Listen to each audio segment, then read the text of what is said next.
Füsun Yılmaz. Herkese sağlıklı ve mutlu günler diliyorum. Bir süs bitkisi olarak evlerde kendine yer bulan, bunun yanı sıra hem çay hem de yağ olarak da şifa dağıtan bir bitkiden bahsetmek istiyorum bugün sizlere. İşte bu her şeyiyle yarar sağlayan bitkinin adı okaliptus. Son yıllarda oldukça popüler hale gelmesine sebep olan en önemli özelliği ise solunum yollarına olan yararlı etkisi diyebilirim. Çünkü okaliptus üst solunum yolları başta olmak üzere tüm solunum yolu hastalıklarına çözüm oluyor. Özellikle balgam söktürücü etkisi sebebiyle tercih ediliyor.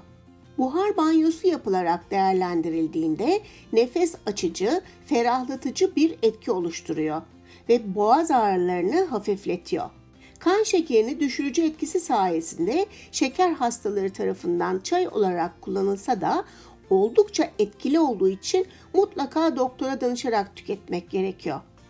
Medikal olarak da destek alınan bitkiler arasında yer alan ve doğal bir ağrı kesici olarak bilinen okaliptus özellikle ağrı kesici merhemlerde kullanılıyor. Okaliptus yağı boğaz ağrısı, öksürük, bronşit, sinüzit ve soğuk algınlığı ve baş ağrıları için en iyi esansiyel yağlardan bir tanesidir. Burnunuz akarken nefes almayı kolaylaştırır.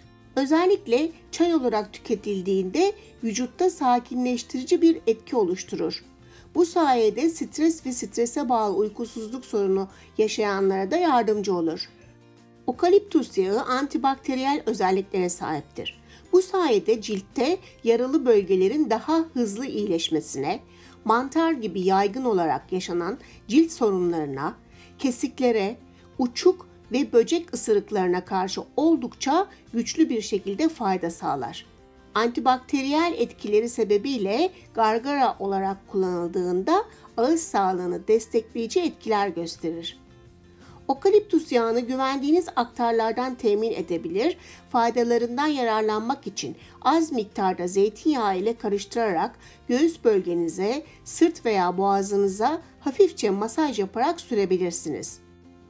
Okaliptus yağı çok güçlü etkileri olduğundan dolayı tek başına cilde uygulanmamalıdır. Çay ya da yağ olarak kullanmaya başlayacaksanız ve kronik bir rahatsızlığınız ya da alerjik bir bünyeniz varsa mutlaka doktora danışmalısınız.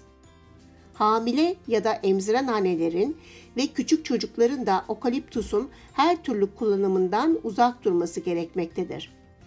Okaliptus yağı asla ağız yoluyla tüketilmemeli, gözle temas ettirilmemeli ve çay olarak günde en fazla 2 fincan tüketilmelidir.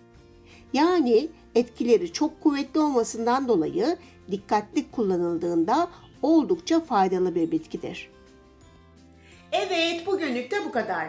Başka bir Ya Bunları Biliyor Musunuz videosunda buluşuncaya kadar. Hoş kalın, hoşça kalın ve kanalıma abone olmayı unutmayın.